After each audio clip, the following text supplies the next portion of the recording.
front of me is Google Pixel 6a, and let me show you how to add photo to contact on this device.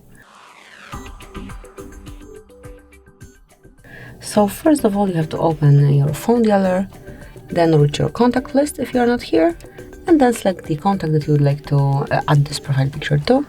In my case, it's HardReset. Then select Edit Contact, tap on camera icon right here, and now you can either take a photo or choose something from your gallery. So let me just take a photo. And now you can smoothly grab a picture like this. Then you can customize it.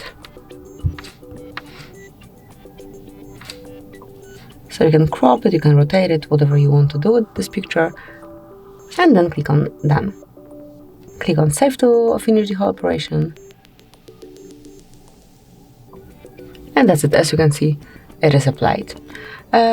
If you wish to add some previously picked picture, just click on Edit and tap on Choose Photo. So then you will be able to choose something from your gallery. However, mine is empty, so there is no picture to choose from. And this is it. That will be all. Thank you for watching. Please subscribe our channel and leave the thumbs up.